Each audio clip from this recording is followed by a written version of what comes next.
Sejam bem-vindos, começa agora mais um Jogo Económico. A partir de agora pode seguir-nos nas redes sociais ou no site do Jornal Económico, mas também na Bola TV. As casas de apostas continuam a apostar forte no futebol português. A MUS tem previsto um investimento para Portugal que se deverá situar nas dezenas de milhões de euros. O novo main sponsor do Sporting Braga para as próximas 3 temporadas já definiu como objetivo ajudar os guerreiros do Minho a encurtar distâncias para os 3 grandes. André Silva, Marketing Manager e representante da MUS em Portugal, será o convidado na segunda parte deste Jogo Económico. Para já, dou as boas-vindas a Nuno Vinha, Jorge Faria de Sousa e Nuno Braga. Avançamos para o hat-trick.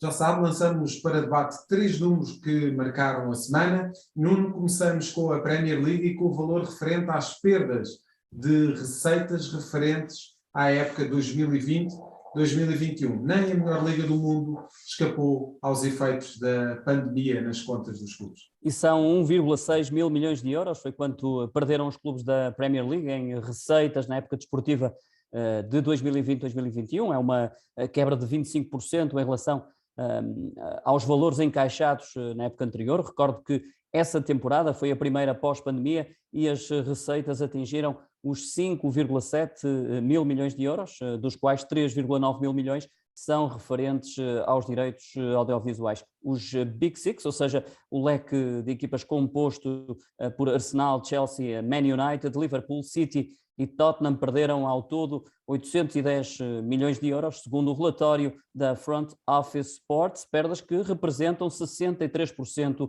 do total da competição. E a verdade é que ainda há uns programas, creio que há 2 semanas, falávamos precisamente da preponderância da Premier League naquilo que é o mercado de transferências esta época e noutras épocas também, mas esta época tem sido de facto muito notório a força dos clubes ingleses e o facto de olharem para a Liga Portuguesa e terem levado num espaço de poucos meses os jogadores mais valiosos. Falamos de Luís Dias, Darwin Núñez, por aí fora. E Nuno, começo precisamente por ti e por te perguntar de facto relativamente a esta saúde financeira da Premier League. Perdeu-se aqui muito dinheiro com a pandemia, mas os clubes da Premier League já parecem ter aqui alguma recuperação no seu músculo financeiro para continuar a investir forte naquela que é a melhor liga do mundo. Olá a todos, em primeiro lugar.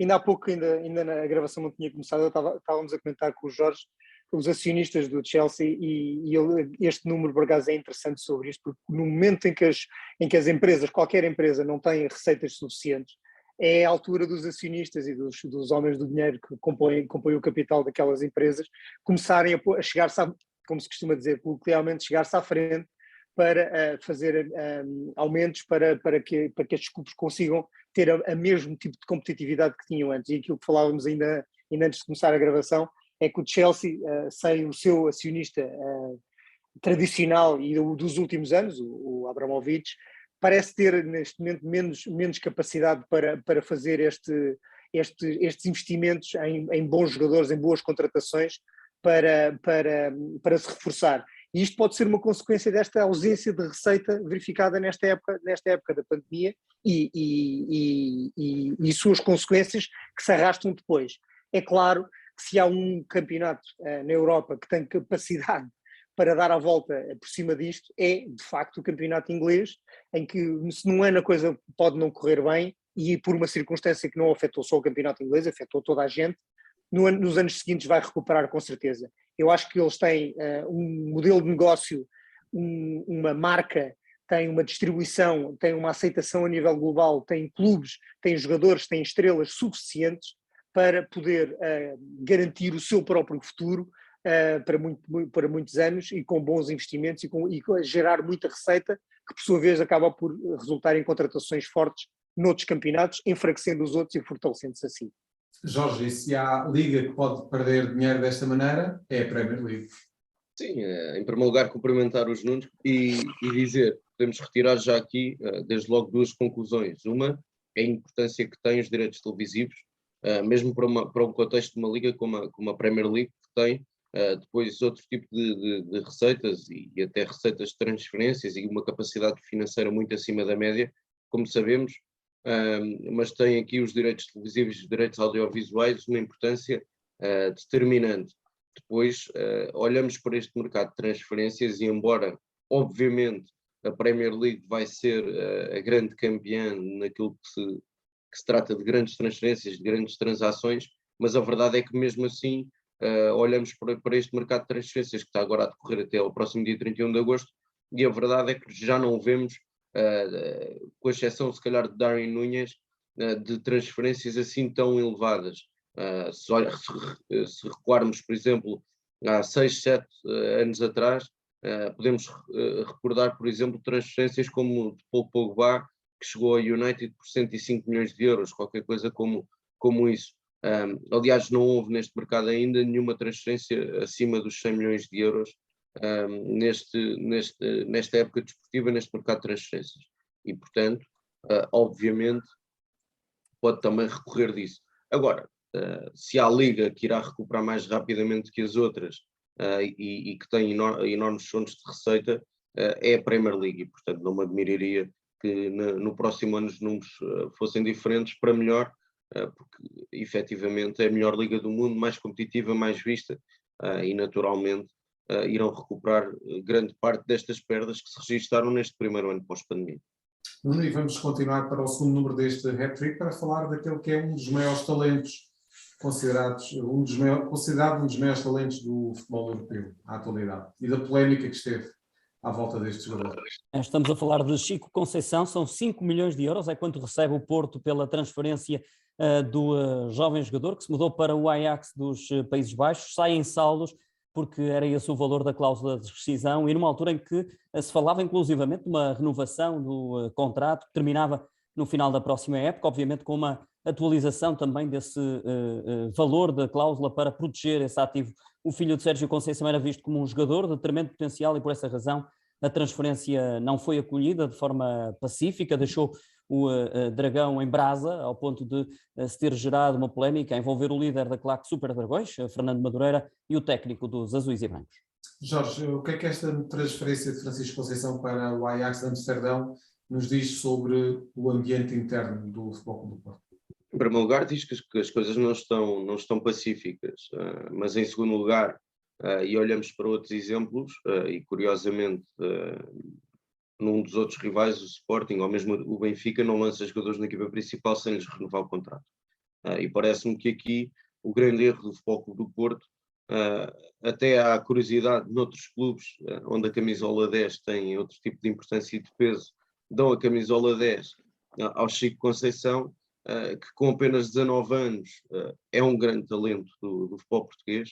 É bom frisar que, mesmo não sendo uma aposta regular, soma mais de 50 jogos pela equipa principal, fora as temporadas que fez até na equipa B, muito bom nível na Liga de Honra, na segunda Liga, e a verdade é que o Futebol Clube do Porto não cautelou a atenção que outros clubes poderiam ter, porque efetivamente tinha ainda um contrato que até em termos da massa salarial era muito diminuta, e com certeza que para o Francisco Conceição em termos financeiros é uma excelente opção ir para o Ajax quando comparado com o contrato que tinha rubricado com o Futebol Clube do Porto, e depois o Futebol Clube do Porto com uma cláusula de 5 milhões de euros acabou por não cautelar a atenção de outros clubes, e eu acho que olhando para as características do Francisco Conceição, um jogador tecnicamente evoluído, com extraordinário pé esquerdo, até olhando mais até para aquilo que ele faz no Sub-21, não tanto para aquilo que fez no contexto do Futebol Clube do Porto, eu acho que pode ser um clube interessante para ele,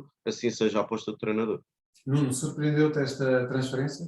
Bem, na verdade olhando ao facto das últimas transferências do Porto, o Fábio Vieira ter saído abaixo da cláusula, o Vitinha saiu com uma transferência ainda com algumas explicações por dar, o Mbemba saiu a custo zero, enfim, porque é que me haveria de surpreender que exista mais uma transferência que merece alguma explicação adicional, que envolveu polémica, envolveu um dos adeptos, da espécie da guarda pretoriana do Futebol Clube do Porto, os Super Dragões, enfim, a dizer aquelas coisas que o filho dele não sairia do Futebol Clube do Porto desta maneira. Eu não sei se não sairia, eu acho que nós não conhecemos o suficiente sobre este negócio para perceber o que é que teve na sua base, o que é que teve na sua origem. Nós não sabemos se foi proposta uma renovação a Francisco Conceição e ele não aceitou. Houve uma coisa, no entanto, que tu disseste, José Carlos, que eu até ponho um bocadinho, só um ponto de interrogação à frente.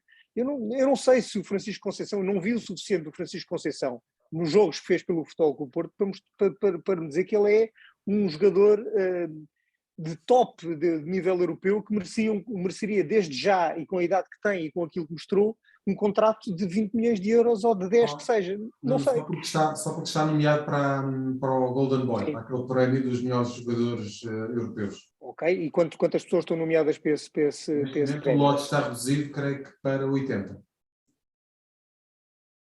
E pronto, acho que tu próprio respondeste isso, são 80 Golden Boys que podem ser escolhidos ou não. Eu não estou a querer tirar valor ao Francisco Conceição.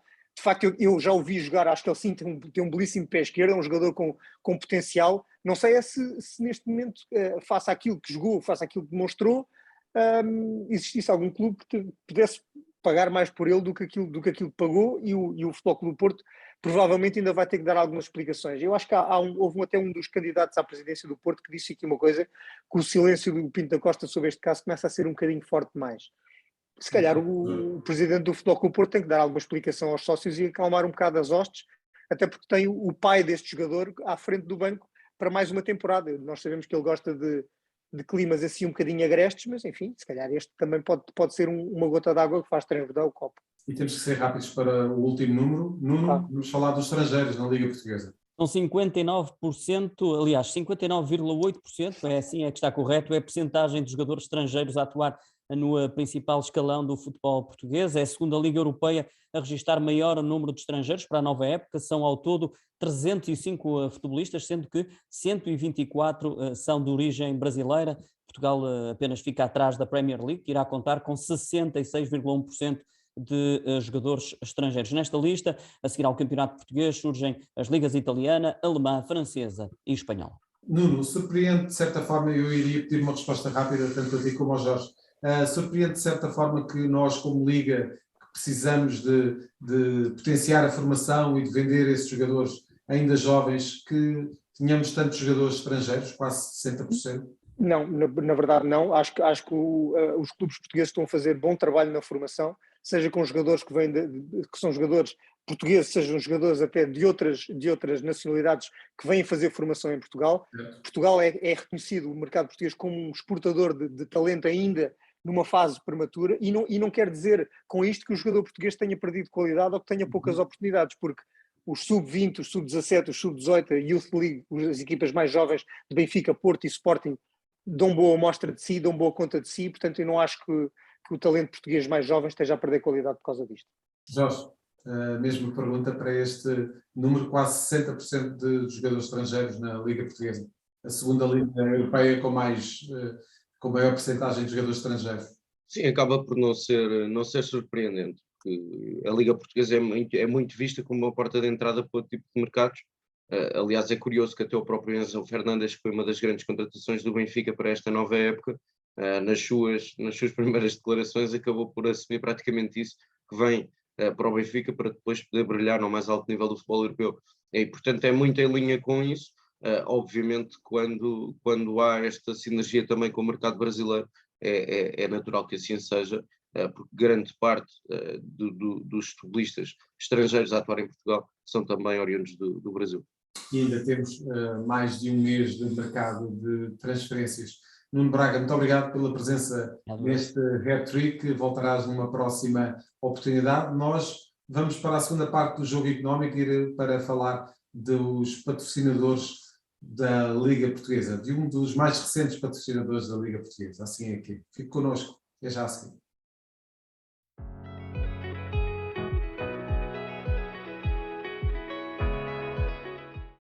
Estamos de volta para a segunda parte do Jogo Económico. As casas de apostas online estão a apostar forte no futebol português e a MUS propõe-se mesmo a ajudar o Sporting de Braga a aproximar-se dos três grandes. Que investimentos têm previstos para Portugal? Que estratégia de investimento está definida para a Liga Portuguesa? Que outros clubes nacionais estão a negociar um patrocínio com a MUS? Para a resposta a estas e outras perguntas, damos as boas-vindas a André Silva, é Marketing Manager e representante da MUS em Portugal. Muito bem-vindo, André Silva, a este espaço de debate das finanças e da economia do desporto em Portugal e, em grande parte, dos programas com foco no futebol. Mais uma vez, então, muito bem-vindo, André Silva. Começo por lhe perguntar como é que caracteriza o ambiente económico ou financeiro do futebol português para ter, de facto, tanta vontade de entrar e com um investimento tão forte. Bem, antes de mais, obrigado pelo convite. É um prazer estar aqui convosco. A MUS, primeiro, entra com uma visão diferente do que é o mercado no futebol português. Nós queremos desafiar o mercado na nossa área, que, como sabemos, também está repleto de rivais, e é assim que nós olhamos para a Liga Portuguesa, e foi por aí que entramos pelo Sporting de Braga. Sentimos que o Sporting de Braga tem esta mentalidade de desafiar quem tem mais armas e que está acima, ou seja, nessa divisão que falou, quem leva a maior parte do bolo, a maior fatia, e mesmo assim o Sporting Clube Braga é claramente o clube que se propõe a lutar com os de cima e a ter um crescimento sustentado, tal como vem a ter já há vários anos para cá. E essa é a nossa visão precisamente, que é, por muito que haja uma liderança sustentada, neste caso, no futebol, falando especificamente do futebol, no futebol com os clubes que nós sabemos, e nas casas de apostas, falando mais da nossa área, também com uma liderança que também é conhecida, nós propomos, juntamente com o Sporting de Braga, entrarmos aqui de mãos dadas, com uma parceria, com uma grande sinergia, para desafiar quem está acima de nós, porque sabemos que eles vão ter mais armas à partida, mas nós estamos aqui para lhes fazer a vida difícil. Esta é uma entrada, quase diria, derrompante no futebol português. Um contrato de 3 anos, vão ser main sponsors do Sporting Braga nos próximos 3 anos. Acreditam que este patrocínio ao Braga também estão a posicionar-se ao lado do Braga também, de certa forma, para se mostrar como challengers dos operadores de casas de apostas que já estão atualmente no mercado e, concretamente, com investimentos no futebol em Portugal? Sim, sem dúvida. É claramente uma das mensagens que nós procuramos passar, é que a MUS está a entrar, apesar de já estarmos ativos há algum tempo, este é um novo começo para a MUS, aqui como a MUS 2.0, como falámos desde o primeiro dia com o Braga, e é precisamente essa a imagem que nós queremos passar, que é que nós queremos ser o challenger deste mercado que já é tão conhecido em Portugal, com vários outros players que nós respeitamos bastante, mas nós queremos ser precisamente essa marca que entrou com uma forma diferente de pensar e que quer desafiar todos os que estão à sua frente e que queremos passá-los o mais rapidamente possível. E como é que caracterizariam este ambiente de patrocínio do futebol em Portugal, que neste momento está, de facto, muito ocupado, esse espaço de patrocínio está muito ocupado pelas casas de apostas? Como é que caracterizariam esse ambiente, digamos?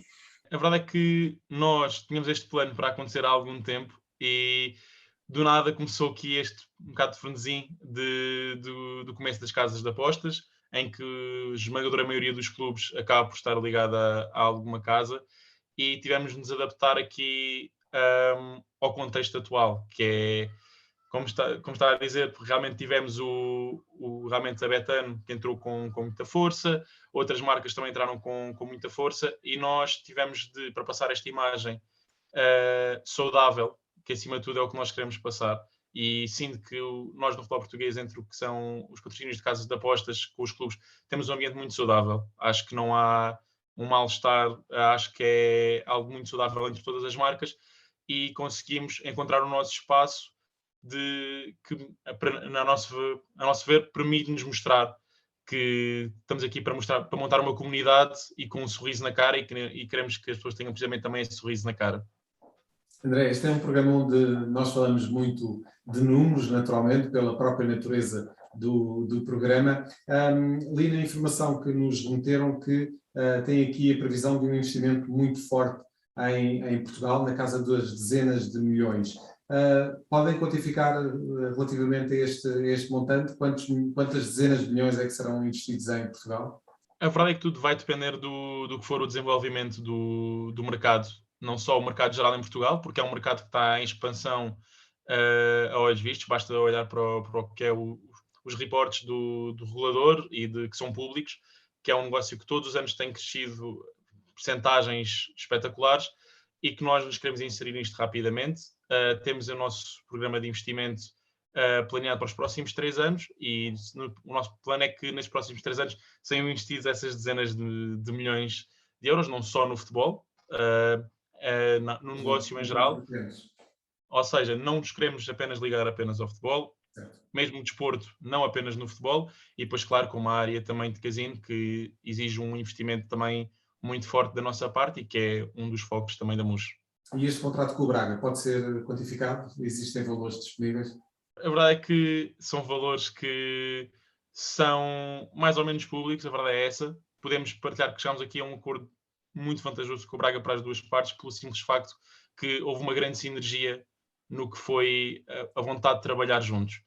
Ou seja, acima do valor que foi estabelecido, o nosso objetivo foi chegarmos a um clube que nos desse as condições para trabalhar como nós queremos e achamos que nos vai fazer crescer nestes 3 anos, daí os 3 anos também do contrato do Braga, tal como acho que é visível o que eu falei, o plano de 3 anos com o Braga, e é claramente o caminho que nós queremos seguir, e mais do que um valor, foi os valores da instituição em si que falaram mais alto. Mas, portanto, não podem revelar esse valor, é isso, André? Acho que isso fica para os relatórios de contas e para tudo mais, não é para nós.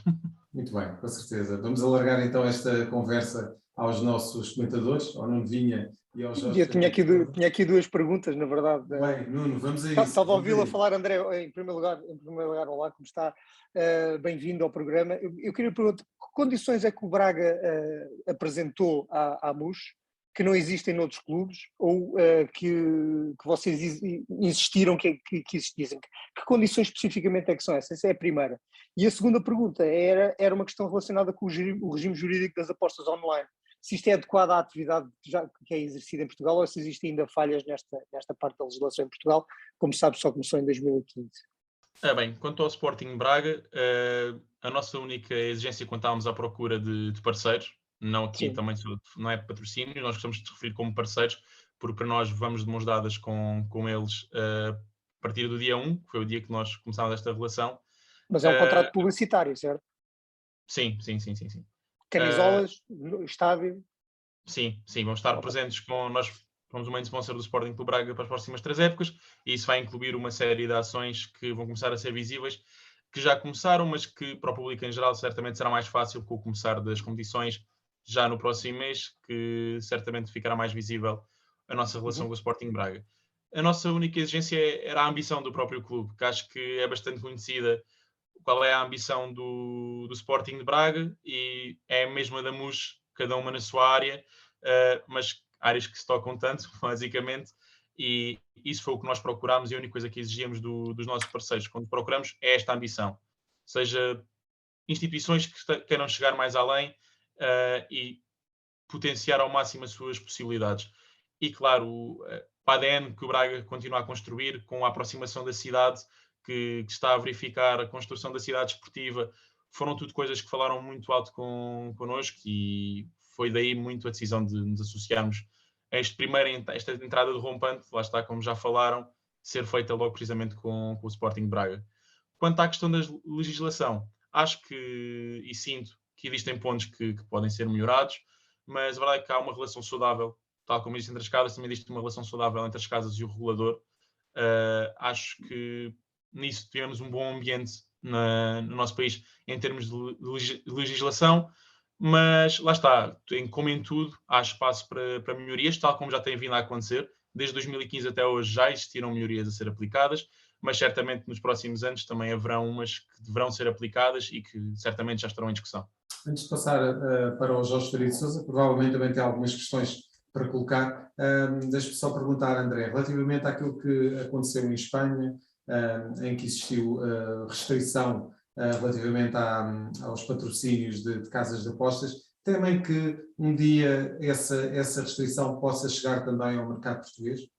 A verdade é que temos de estar preparados para tudo. Neste momento não há nada que nos indique que vai acontecer, seja a curto, médio prazo, que vamos ter alguma dessas restrições que já se vêem noutros países, não apenas em Espanha, aqui, como é ao lado, fica tudo mais próximo, mas nada nos indica que vai acontecer, mas claro que se acontecer, nós temos os nossos planos preparados para nos adaptar, porque faz parte de uma atividade regulada e que faz todo o sentido. Temos de sempre, para além do que é irmos à procura de ter mais e mais clientes e de aumentar o nosso negócio, temos de sempre zelar pelo que é o jogo responsável acima de tudo, e tudo o que o regulador fizer nesse sentido, nós vamos nos ver obrigados a respeitar e vamos sempre à procura de ir ao encontro do que é as pretensões. Jorge, não sei se terias alguma questão para colocar de imediato ao André Silva, mas ia aproveitar para te colocar uma questão relativamente àquilo que é, enfim, a competitividade no futebol português. E agora com este tema da centralização também dos direitos de televisão, cujo objetivo é naturalmente tentar que os clubes médios e os mais pequenos tenham aqui mais orçamento disponível para investir nas suas equipas e com isso consigam equilibrar um bocadinho as batalhas semanais na Liga Portuguesa. Este patrocínio muito direcionado ao Sporting Braga, sabendo todo o caminho que o Sporting Braga tem vindo a fazer, pelo menos nos últimos 20 anos de aproximação aos três grandes, acreditas que este tipo de investimento muito direcionado pode ajudar o Braga, de facto, a aproximar-se dos três grandes e a ser mais competitivo? Sim, isso aí, antes de mais cumprimentar o André, eu julgo que sim, porque efetivamente olhamos sobretudo para a folha salarial e para a capacidade financeira do Braga, e comparando com os três grandes, obviamente que a folha salarial não é sequer idêntica ainda àquilo que é praticado pelos três grandes, e nesse sentido, obviamente que este tipo de investimento e de parceria que o Braga possa fazer seria sempre uma ajuda muito bem-vinda, porque obviamente vai ter mais receitas, e havendo mais receitas tem outro tipo de capacidade para reforçar o plantel. O Braga, que, como sabemos, é um clube muito mais vendedor do que comprador, normalmente consegue identificar talento. Hoje em dia até tem a vertente da aposta na formação, também foi fruto do investimento do clube nos últimos anos, mas normalmente identifica talento. Noutros clubes lutam por outro tipo de objetivos e acaba por adquirir jogadores de clubes de outras dimensões, obviamente respeitando todos os clubes. Aproveitava também para colocar duas questões ao André. Uma é se já tem mais algum clube na calha, seja na Liga 2, 3 ou na principal liga do futebol português, e por outro lado, o porquê da aposta no mercado português.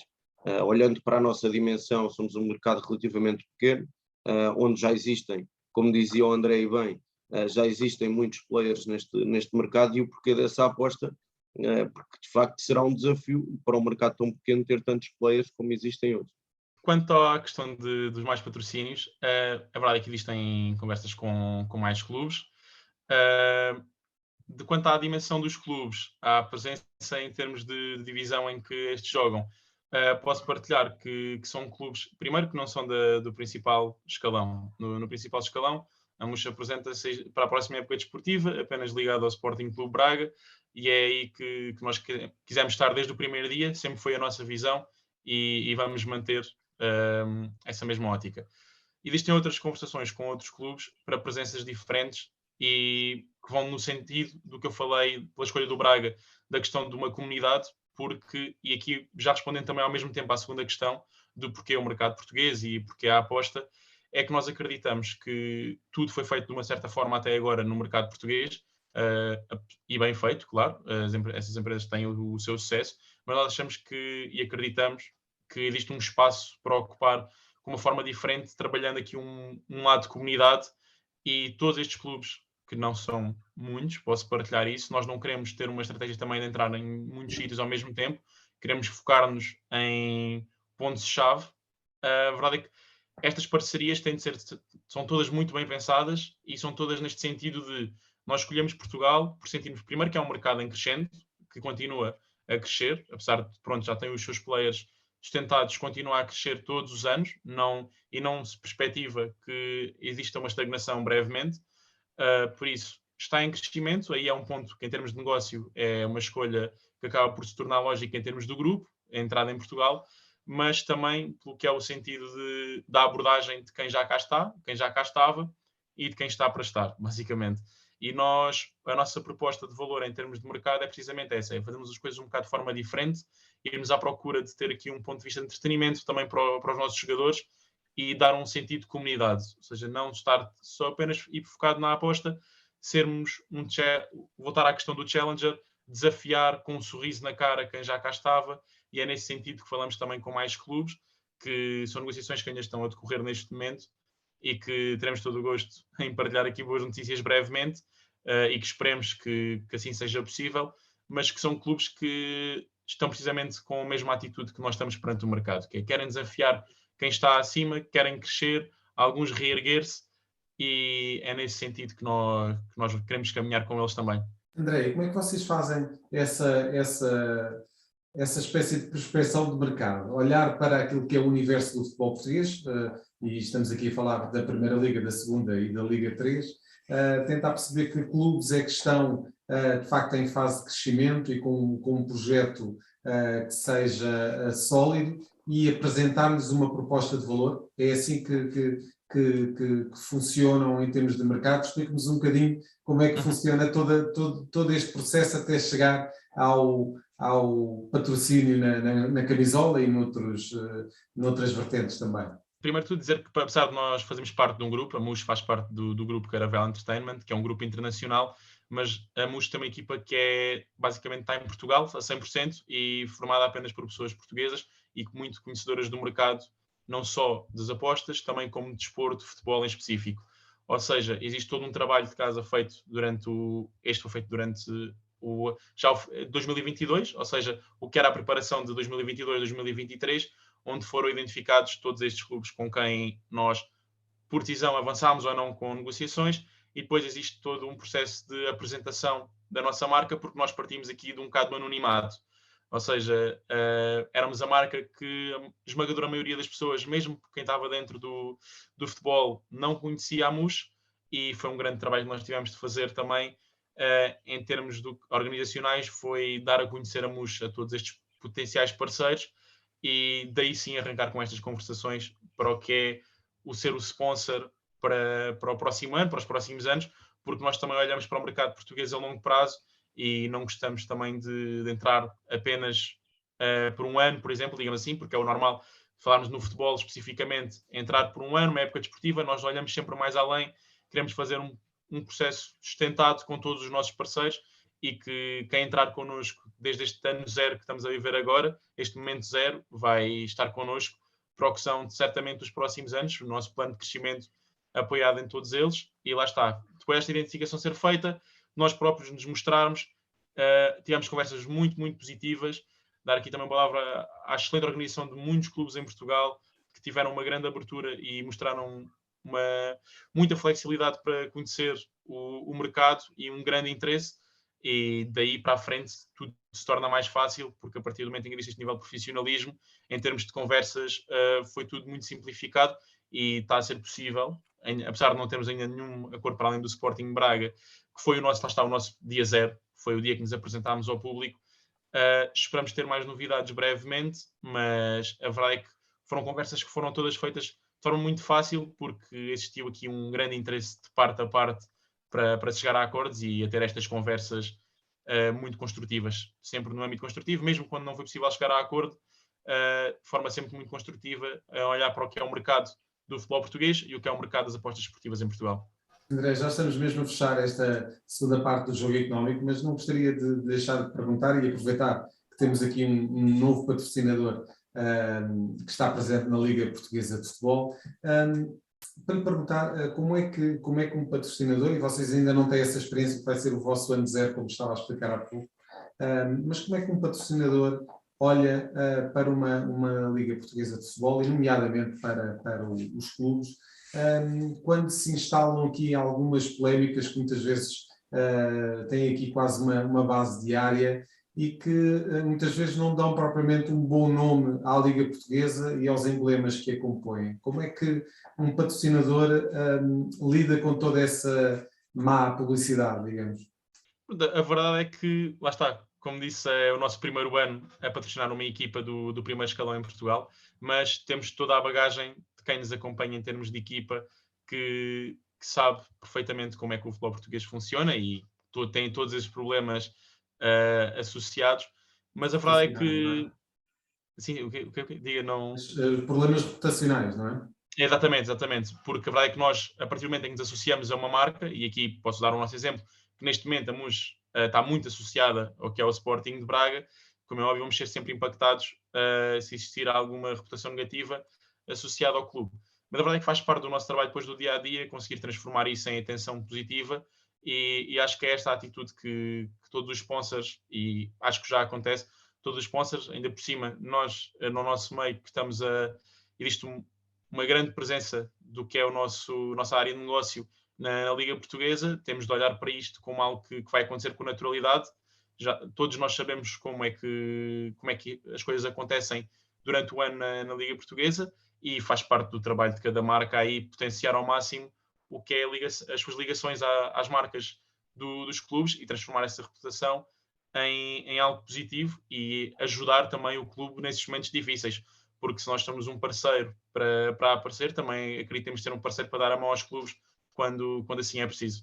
Muito bem, estão então preparados para a batalha da Liga Portuguesa. André, muito obrigado por ter estado connosco neste jogo económico e fica feito já o convite para voltar numa próxima oportunidade, já para explicar também como é que é um bocadinho esta vossa experiência como novo patrocinador da Liga Portuguesa. André Silva, muito obrigado. Partimos agora então para a terceira parte do jogo económico e para as escolhas dos nossos comentadores.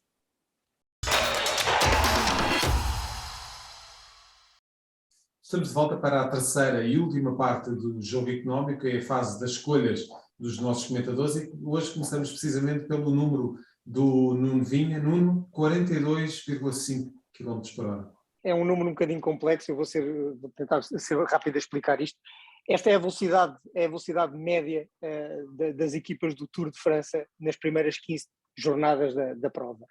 Isto é o número mais alto dos últimos 20 anos, praticamente. Até é mais rápido do que o tempo que se registou em 2005. E eu recordo que a volta à França de 2005 foi muito polémica, foi a última de Armstrong, do ciclista americano que foi condenado e lhe retiraram os títulos por doping. Havia na altura uma ideia de que havia um uso generalizado de doping, e eu não consigo explicar não consigo explicar às pessoas como é que 20 anos, 15 anos depois, ou 17 anos depois, com tudo aquilo que aconteceu, com toda a exposição que foi feita sobre os casos de doping, com uma temperatura que atualmente é 10 graus mais elevada na estrada do que era há 20 anos, foi isso que nós temos visto. Mesmo assim, com todas as vicissitudes de uma volta daquela exigência, a velocidade ainda assim é mais alta. Portanto, eu não consigo explicar. A genética humana não evoluiu tanto e a tecnologia relacionada com as bicicletas não evoluiu tanto para que se registrem velocidades deste género. Portanto, isto só pode significar, muito provavelmente, que nós continuamos a ter substâncias que continuam a melhorar a performance dos atletas. Acho que não resta muitas alternativas a esta explicação. Passamos para o protagonista do Jorge, é alguém que fez aqui uma espécie de volta à Itália, de Turim até Roma. Sim, e para mim uma figura da semana, Paulo Dybala, para mim um extraordinário futebolista. É verdade que passou 3 épocas muito difíceis, sobretudo desde a chegada de Cristiano Ronaldo, acabou por perder espaço nas Juventus, mesmo no ano passado, após a saída do Cristiano, a verdade é que foi pouco utilizado e, portanto, vem de 3 épocas onde provavelmente não jogou tanto quanto gostaria na Vecchia Senhora. Mas a verdade é que é mais um dos jogadores que neste mercado de verão, eu já o tinha dito aqui, é um mercado interessante até nesse aspecto, porque não me recordo de um verão em que jogadores ainda em idade de estarem no top, a saírem em custo zero dos respectivos clubes, e são vários, QSE, que assinou a custo zero pelo Barcelona, Christiansen, que sai do Chelsea a custo zero e que rubrica também contrato com os Blaugrana, o próprio Rudiger. São muitos os casos. Paul Pogba, que sai do United para as Juventus. e portanto são muitos os casos de jogadores em fim de contrato. Agora a verdade é que provavelmente se esperaria que Paulo Dybala rubricasse um contrato, ele que vai oferir 6 milhões de euros por temporada, que curiosamente fica até com uma cláusula de rescisão muito baixa, olhando para o seu talento, 30 milhões de euros apenas. Agora a verdade é que esperaríamos provavelmente que Dybala tivesse outro tipo de desafio na carreira neste momento, porque a Roma acho difícil que se intrometa na luta pelo título na Série A. Acho que será candidata a estar nos 4 primeiros classificados para ir à Liga dos Campeões e, portanto, parece-me que seria jogador, apesar das 3 últimas épocas ter jogado pouco, seria jogador para jogar nos níveis acima. Jorge, em poucas palavras, se puderes, a tua escolha para o número desta semana, 67 milhões de euros. Sim, 67 milhões de euros do Leeds acaba por ser transferido da Juventus aos 22 anos para o Bayern de Munique, um clube extremamente organizado e com uma gestão de topo, como sabemos, mas é curioso que, enquanto defesa central, acaba por rubricar 2 transferências de enorme valor. Quando sai do Ajax para a Juventus, sai por 80 milhões de euros, agora da Juventus para o Bayern de Munique por 67, e portanto, e até olhando para este mercado de transferências, uma das maiores transferências deste verão, e portanto deixar aqui também este número. E é de um treinador alemão que vamos falar no protagonista do Nuno Vinha para esta semana. Nuno. É o Roger Smith, com uma série de asteriscos à frente. De facto, a forma de jogar do Benfica, com pressão muito alta sobre os adversários, tem rendido bastantes golos. O Benfica marcou 10 golos nos últimos 3 jogos e sofreu apenas 1, entre os quais adversários como o Nice, como o Fulham, que foi este o último jogo que ficou 5-1, e o Reading de Inglaterra. Enfim, são números que entusiasmam os adeptos do Benfica. Vamos ver os asteriscos que estão por trás disto. São os seguintes: é que no jogo contra o Fulham, que foi aquele que eu vi mais recentemente, o treinador mudou toda a equipa aos 45 minutos, portanto não sabemos se eles vão aguentar aquele tipo de pressão. O grau de preparação é diferente, como é óbvio que o Benfica está prestes a disputar as pré-eliminatórias da Liga dos Campeões, portanto está numa fase mais avançada de preparação, e os jogos da pré-época valem o que valem. Mas pelo que se está a perceber, este modelo de jogo que Roger Smith quer aplicar implica uma pressão muito maior junto da área dos adversários e criar ocasiões rápidas de golo, e isso, muitos golos entusiasmam os adeptos e podem galvanizar também depois para a equipa, para aquilo que vai ser um arranque de época muito complicado. Para já são boas indicações. Se fossem más indicações não estaria aqui como protagonista, por isso cá está ele, Roger Smith. Muito bem. Nuno Vinha, Jorge Faria de Sousa, muito obrigado pela presença neste Jogo Económico. Voltamos para a semana, sempre com os números que contam dentro e fora das 4 linhas. Até para a semana.